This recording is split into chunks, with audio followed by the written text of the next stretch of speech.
Presiden Joko Widodo mewanti-wanti kondisi ekonomi dunia semakin gelap pada tahun depan. Krisis pangan, krisis energi hingga krisis finansial akibat resesi diprediksi akan menjadi ancaman global. Berdasarkan survei Bloomberg, Indonesia masuk ke dalam daftar 15 negara yang berpotensi mengalami resesi di tahun 2023. Mari kita diskusi bersama Sylvia Skolastika. Lagi rame nih bahasan soal resesi. Katanya sih sinyal-sinyal kuatnya ini mulai nampak. Misalnya apa? Inflasi yang melonjak sampai harga-harga yang makin lama makin naik. Jadi resesi di depan mata. Terus nasib Indonesia gimana? Kita diskusi. Hati-hati ketidakpastian itu. Mengenai ketidakpastian ini.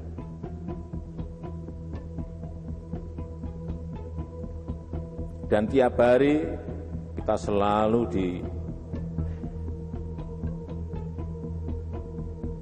diingatkan, dan kalau kita baca, baik di media sosial, di media cetak, semuanya, media online, semuanya mengenai resesi global. Tahun ini sulit, dan tahun depan sekali lagi saya sampaikan,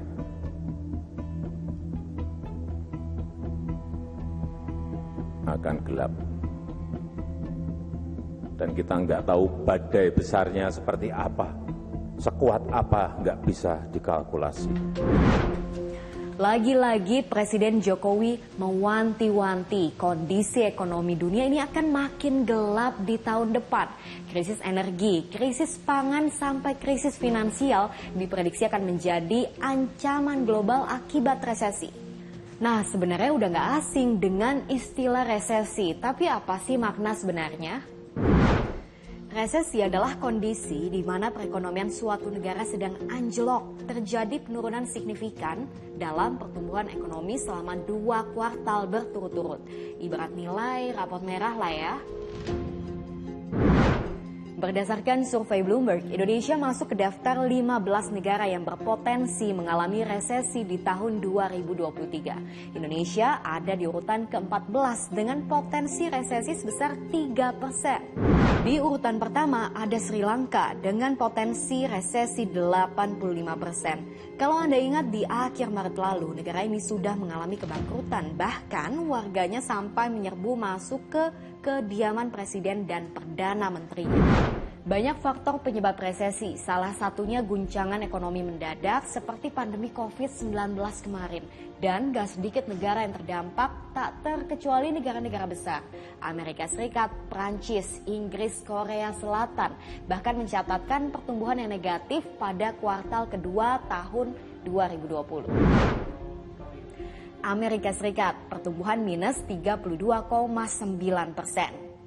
Inggris minus 20,4%, Korea Selatan minus 3,3%, Perancis minus 13,8%. Lalu bagaimana dengan Indonesia? Mencatatkan pertumbuhan minus 5,32%. Dampaknya apa? Ini yang paling dikhawatirkan. Di sektor produksi, kapasitas berkurang, omset menurun, PHK meningkat, otomatis kemiskinan bertambah. Di masyarakat, resesi secara otomatis menurunkan daya beli. Pertanyaannya, siapa yang paling merasakan dampaknya? Yang paling berdampak karena kelas menengah rentan ada 115 juta orang di Indonesia. Sebagian dari mereka yang paling terdampak dengan kenaikan harga BBM, baik subsidi non-subsidi. Kemudian mereka juga yang konsumsi pangannya juga cukup tinggi. Nah, ini mereka adalah kelas yang paling terdampak. Resesi bisa diprediksi. Ada sinyal-sinyal kuat yang patut diwaspadai ketika satu negara berpotensi menuju resesi. Nah, kita patut waspada ketika harga naik terus-menerus, artinya terjadi inflasi dalam jumlah besar. Impor lebih besar dibandingkan ekspor. Dengan banyaknya impor, anggaran negara bisa defisit dan pendapatan nasional menurun. Di tengah hantaman resesi dunia, Indonesia pernah berhasil lolos dari jurang resesi. Di tahun 2018 misalnya, ketika saat itu ancaman resesi global terjadi, Indonesia justru mencatatkan pertumbuhan ekonomi positif hingga mencapai 5%. Lalu bagaimana dengan peluang Indonesia untuk lolos resesi di tahun yang akan datang? Sekarang begini, ini kan perubahan dinamika ekonomi ini kan sudah mulai terasa dampaknya di ekonomi Indonesia, tidak terkecuali. Kemarin kita masih ditolong oleh harga komoditas atau bonanza komoditas karena harga minyak mentah naik, batu bara naik, nikel naik, sawit juga naik. Tapi kalau misalnya melihat sekarang misalnya harga batu bara itu sudah menurun 12% dalam 1 bulan terakhir. Apalagi harga kelapa sawit itu sudah kembali ke Juni 2021 posisi sekarang. Itu artinya apa? Artinya motor untuk mempertahankan ekonomi yang sumbernya dari fluktuasi komoditas itu sebentar lagi tidak akan bisa menjadi penolong utama untuk menjaga fundamental. Jadi yang harus dibenahi adalah kekuatan dari fundamental ekonomi Indonesia. Basis manufaktur, kemudian basis bahan olahan yang bernilai tinggi, ekonomi digitalnya. Nah itu yang harus diperkuat sekali.